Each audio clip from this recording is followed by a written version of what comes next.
L'affaire avait pris une dimension politique lorsque, quelques jours avant le premier tour de l'élection présidentielle, le père de la victime avait sollicité Éric Zemmour pour médiatiser le drame.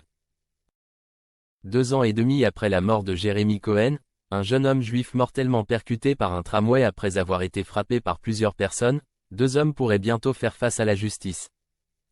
Le parquet de Bobigny a requis le renvoi de 2 hommes, mis en examen dans ce dossier, devant la cour criminelle départementale de Seine-Saint-Denis, a-t-il fait savoir à l'AFP, mardi 13 août. Le premier, actuellement en détention provisoire, pour « violence ayant entraîné la mort sans intention de la donner », et le second, écroué également mais pour une autre affaire, pour « violence en réunion ». Il revient désormais au juge d'instruction de décider éventuellement leur renvoi en procès.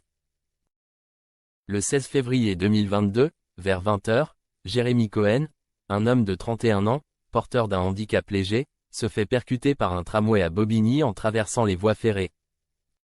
Le jeune homme, de confession juive, tentait de s'échapper après avoir été frappé par un groupe.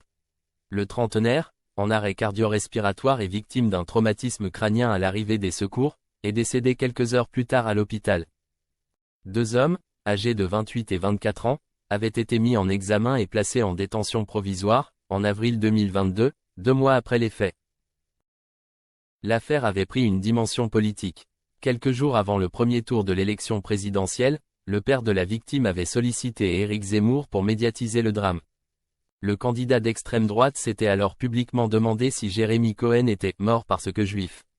Mais le caractère antisémite brandi lors de la campagne de la présidentielle a été délaissé au profit d'une rixe.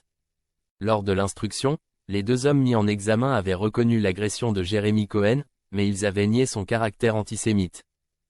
Devant les enquêteurs, ils avaient expliqué avoir vu le trentenaire se masturber à côté d'une mère de famille tétanisée avant d'entendre la petite amie de l'un d'eux crier, affirmant avoir été agressée sexuellement.